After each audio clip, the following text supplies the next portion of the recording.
Olá amigos investidores, estamos de volta para mais um vídeo e no vídeo de hoje a gente vai trazer um fundo que faz tempo que a gente não trazia, o Snag 11 da Suno Gestora, e a gente vai trazer o relatório do mês de abril que trata dos dividendos que foram pagos agora no mês de maio. O último relatório que a gente trouxe dele aqui para o canal foi o relatório do mês de agosto, ou seja, fazia tempo, cerca de 8 meses que a gente não trazia um relatório aqui do Snag, exatamente porque deu poucos views. Então se ligue, daqui a pouco eu digo o que você deve fazer para ajudar a gente a bater a meta e trazer novamente o Snag, a leitura do relatório do mês de maio no próximo mês. Antes de começar a leitura do relatório, vamos passar alguns números, algumas informações importantes para vocês. O dividend yield do fundo nos últimos 12 meses foi de 13,20%. O que é um dividend yield? Ok, digamos assim, considerando que ele é um fundo, um fiagro no caso, middle risk. Ele é um middle risk, ele não é um high yield, também não é um high grade. E no momento, o P sobre VP dele está 1. É um dos poucos fiagros que não está abaixo do valor patrimonial. Ou seja, ele nem está caro, nem está barato. O último dividendo distribuído por ele no mês de maio foi de 10 centavos e meio, o que equivale a um yield do mês de 1,05%. Como eu venho falando para vocês nos últimos vídeos sobre fiagros, para quem assiste todos os vídeos, eu falei, no mês de maio, a maioria dos fiagros pagou entre 1,10 e 1,20%, os high yields. Mas como ele é um middle risk, é aceitável que ele pague entre 1% e 1,10%. Já se ele fosse um high grade, poderia até pegar um valor mais baixo. Por exemplo, a título de informação, a gente pode citar o caso, por exemplo, de fundo imobiliário high grade que está pagando na faixa de 0,90%. KNCR, HGCR estão pagando essa faixa de 0,90%, mas são high grade. Então, high grade paga menos, o middle risk paga intermediário e o high yield paga mais. Eu vou trazer algumas informações para vocês que normalmente eu só trago uma vez e passo vários meses sem trazer, eu nem trago mais, considerando que você está assistindo a sequência dos vídeos. Então, eu vou trazer essas informações porque fazia tempo que a gente não trazia. Aqui a taxa de administração dele é 0,11% ao ano e a taxa de gestão é apenas 0,80. Soma as duas dá 0,91. Ou seja, é um dos fiagros que tem a taxa de administração combinada com a de gestão das mais baixas, porque vários fiagros cobram entre 1,10% ao ano e 1,25%, e ele está cobrando apenas 0,91. E detalhe também, ele também não cobra taxa de performance, que a maioria dos fiagros também cobra taxa de performance. Mas tem um detalhe, imagine só se ele cobrasse. Se ele cobrasse, esse yield dele estaria menor, os dividendos dele estariam menor, provavelmente por isso que ele não cobra, porque se ele cobrasse, o yield dele estaria menor, obviamente ficaria mais difícil de captar investimentos e aumentar a base de cotistas do fundo. Mais alguns números importantes para vocês. O fundo teve essa distribuição de 10 centavos e meio que eu falei para vocês, ele tá com um lucro acumulado por cota de 4 centavos, ou seja, é pouco, mas se precisar, ele pode colocar 1 centavo, 2 centavos para completar a distribuição. Ele é um fundo meio que reloginho, ele gosta de manter os dividendos distribuídos sempre na mesma pegada. No ano passado ele distribuiu vários meses 12 centavos,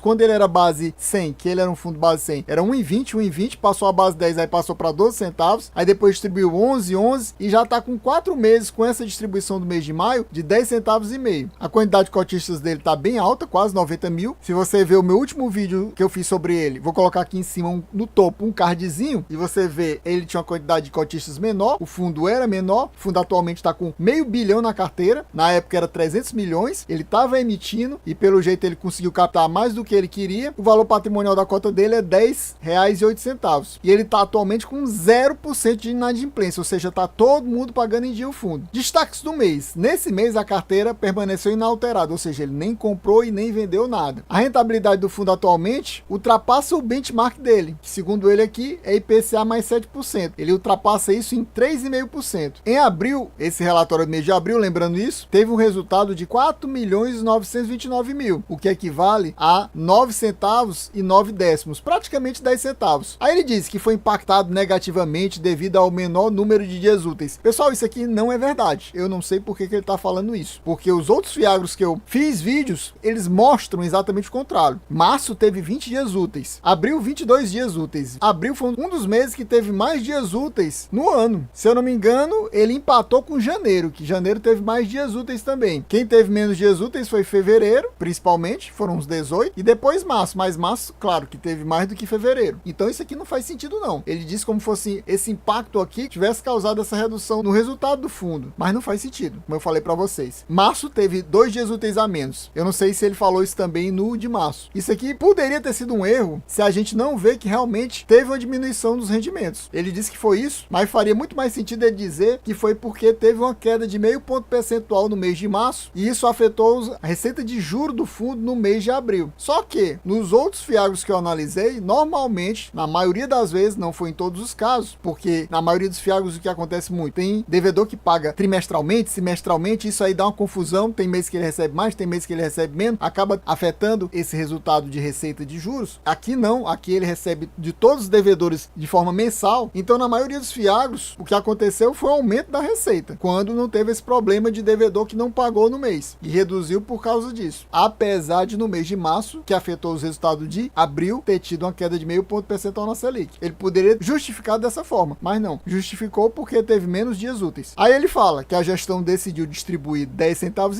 utilizando reserva. E agora o fundo possui uma reserva de 3 centavos. Lá em cima, se você tiver prestado atenção, ele falou 4 centavos. Não faz muito sentido isso. Eu não sei se ele quis arredondar esse 3 centavos e 1/10 de centavo para 4, também não faz sentido, mas aqui ele fala 3 centavos e lá em cima ele falou 4 centavos. E ele diz que usou 0,6 de centavo da reserva de lucro para complementar esse pagamento. Tanto que tinha 9 centavos e 9/10, mais esses 0,6 dá os 10,5 centavos que ele pagou. E aqui ele mostra qual é o spread da carteira como um todo. É CDI mais 3,47. E ele até mostra a evolução desse spread. No relatório que eu trouxe para vocês, o último, estava aqui, exatamente aqui. Estava em 3% o spread. Meus amigos, isso aqui é um spread já considerado de middle risk, ou seja, fundo middle risk, assim como eu falei para vocês. Então, ele tá com essa pegada de middle risk, em termos de o spread médio da carteira, né? CDI mais 3,47. Na média das taxas, dá esse spread aqui em relação ao CDI. Aqui a gente mostra as últimas distribuições do fundo. Mas antes de eu comentar isso, eu gostaria que você me dissesse aqui nos comentários. Você possui o Snag 11 na sua carteira? Tá pensando em colocar ele na sua carteira? Aumentar a exposição? Diminuir a exposição? Ou até mesmo zerar a sua exposição? Quais outros fiagros você possui nessa sua carteira? Você possui outros fiagros com essa pegada aqui mais middle risk, ou até um pouco high grade, que são raríssimos aqui no universo dos fiagros? Me diga quais são os seus outros fiagros e que eu direi quais são os meus. E meu amigo, se você ainda não é inscrito nesse canal, não perca mais seu tempo de forma alguma, já se inscreve agorinha mesmo, já deixa aquele likezão, já ative o sininho, já deixa seu comentário para ajudar a gente a bater a meta de 400 views. Sim, 400 views é a meta pra gente trazer no próximo mês, ou no iniciozinho do mês, como a gente tá trazendo agora, no início do mês de julho, mais uma leitura do relatório do Snag 11 para vocês. Claro que em relação ao relatório do mês de maio, a gente tá trazendo agora porque ele lançou assim no apagar das luzes do mês de maio e não deu tempo de trazer ainda no final do mês de maio. Então, como eu falei para vocês, ele no ano passado, com exceção desse mês de maio, ele estava pagando sempre 12.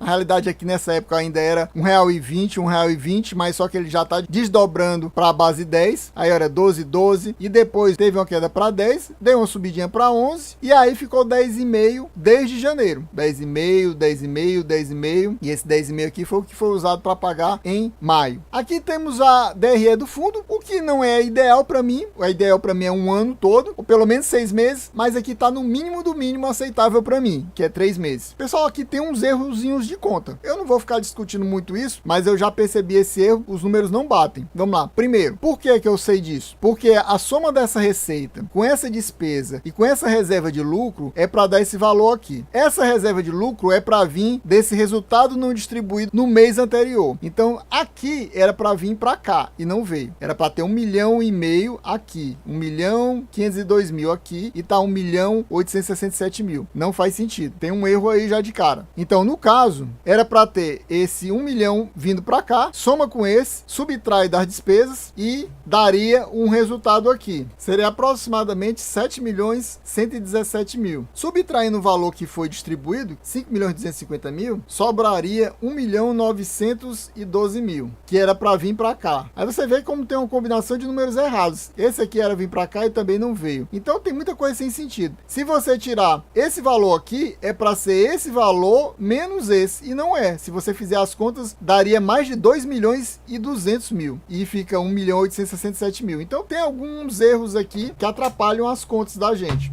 O que a gente vê claramente é que realmente, segundo o que ele tinha falado, teve uma queda realmente nas receitas de juros. Segundo ele, foi pela questão de menos dias úteis, mas como eu falei para vocês, em março teve 20 dias úteis e aqui em abril foram 22. Ou seja, em abril teve mais dias úteis que em março. E ele disse que teve uma queda por causa da redução do número de dias úteis a menos. E não foi isso que aconteceu. Então aqui caiu de 5.541.000 para 4.896.000. Caiu cerca de 500.000, praticamente 600.000. Mas também teve uma queda nas despesas. despesas. No final das contas, você vê que o resultado final, incluindo essa reserva aqui, deu menos, cerca de 1 milhão praticamente, daqui para cá. E acabou ficando menos dinheiro, que a gente não sabe se essa conta tá certa, batendo corretamente. Aqui foi distribuída a mesma coisa que nos últimos meses, como a gente já viu nos últimos 4 meses, ele vem distribuindo o mesmo valor, 10 centavos e meio, que equivale a 5.250.000. Aqui temos toda a carteira do fundo. A carteira do fundo realmente é bem pequena, não tem muitos ativos não. O principal ativo dele é esse pulverizado da Boa Safra, que são vários produtores de soja. E a gente sabe que teve aquela questão da provável quebra de safra da soja, que não aconteceu em uma escala que afetasse aqui o fundo. Isso aqui são vários devedores, pessoal, vários mesmo, muitos devedores, dezenas deles. Por isso que ele chama de pulverizado. E tem gente que considera isso mais arriscado. O pessoal considera mais arriscado quando não é uma grande empresa que tem balança auditada e tudo mais. E aqui não, são pequenos produtores, tudo juntos, devendo o mesmo CRA. Que esse CRA aqui equivale a 336 milhões. O fundo é um fundo de 500 milhões. 336 milhões equivale a 67% do fundo, praticamente 2/3 do fundo é só nesse CRA aqui. Outro defeito, ele mostrar a carteira, ele mostra, ó, 336 reais. Ele não coloca aqui em cima dizendo que isso aqui tá em milhões. Não coloca. E a gente tem que realmente considerar que é, porque não faz sentido nenhum considerar que seja 336 reais. Mas isso aqui é 336 milhões. Tem esse CRA aqui do Ruiz Coffees, que é um produtor de café, 50 milhões, 10% da carteira do fundo é nele, 9,9, mas daqui a pouco ele fala que é 10, que também é concentrado. Aqui já é só um único produtor, já é uma concentração considerável, digamos assim. É uma taxa middle risk. A gente também tem esse leitíssimo aqui, também uma taxa, essa taxa aqui já é high yield. Aqui para mim é o limite do middle risk, depois disso aqui já é high yield. 40 milhões, 7,9% da carteira do fundo é nesse CRA leitíssimo, que também é uma concentração relativamente desagradável, digamos assim, porque o ideal é que seja até um 5. Aqui tá ultrapassando 5, aqui também tá ultrapassando 5. Essa aqui só não pode ser considerada super ultra arriscada, porque na realidade não é um devedor. São, como eu falei para vocês, dezenas de devedores devendo esses 66,7% do fundo. A gente vai ver daqui a pouquinho como é que ele distribui melhor, para vocês terem uma noção. Aí ele tem mais esses dois FDIC aqui da Big Trade, uma série sênior, uma série mezanino, 10 milhões em cada um deles, 2% do patrimônio líquido do fundo, já é um risco menor. Se somar os dois dá 4%, tá dentro daquela margem. Fora isso, ele tem imóveis, que eu saiba, é o único fiagro que tem imóveis. Eu posso estar errado, mas dos que eu cubro no canal, nenhum tem imóvel, com exceção do Snag. Ele tem 2 imóveis alugados aqui à Boa Safra. Aqui sim, quem é o devedor é a Boa Safra, porque aqui o nome é Pulverizado Boa Safra. Por que que é Pulverizado Boa Safra? Porque aqui são devedores que são parceiros da Boa Safra, que eles compram as sementes da Boa Safra para plantar. Então é por isso que é chamado de Boa Safra, porque tem uma conexão com a Boa Safra. E aqui é 7,9% do patrimônio líquido do fundo e aqui 2,8%. Aproximadamente aí 11% do patrimônio do fundo está em imóveis, ambos alugados à Boa Safra. Então você vê que no final das contas o fundo não possui muitos ativos e ele não considera isso aqui concentrado por causa dessa questão que eu vou mostrar para vocês até a quantidade de devedores dele, aproximadamente. E tem esses outros dois aqui com essas taxas não tão boas, mas também nada de absurdas, com esses percentuais desagradáveis que eu chamo, né, superiores a 5%, mas também nada de excepcional, porque para mim mais perigoso é acima de 10. Tem alguns fiagros que tem 15, 18, 20% só de um devedor. Aqui, que deve mais, é 10%. Pronto, aqui a gente vê a exposição por devedor. E aí você percebe que a maioria dos devedores, aquele do pulverizado, tá aqui. Olha aí, ó. A partir daqui, 2,8, 2,8, 1,9, 1,8, 1,7, 1,5, 1,5 e vai baixando, baixando, baixando, baixando, ó. Como é muito pulverizado mesmo, ó. E ainda tem esses outros aqui, que somam 15%. Daqueles 67%, 15% devem tão pouco, que somados dão 15%. Deve ser gente que deve 0,1%, 0,001% e assim por diante até dar 15%. Como eu falei, são dezenas. Se você olhar aqui, só aqui já dá mais de 20 devedores, tudo daquele pulverizado da Boa Safra. Pessoal, então a gente vai ficando por aqui. Espero que vocês tenham gostado. Quem gostou já sabe, se não for inscrito, se inscreva agora mesmo, já deixa aquele likezão, já deixa o comentário aqui para ajudar a gente a bater a meta de 400 views. Sim, 400 views. Se a gente bater essa meta ridícula para fiagro, porque a maioria dos fiagros aqui dão 500 ou mais, eu tô pedindo apenas 400 views. No próximo mês, no comecinho do mês de julho, estaremos trazendo para vocês o relatório aqui do Snag 11 relativo ao mês de maio. Isso aí, valeu, até a próxima e fui!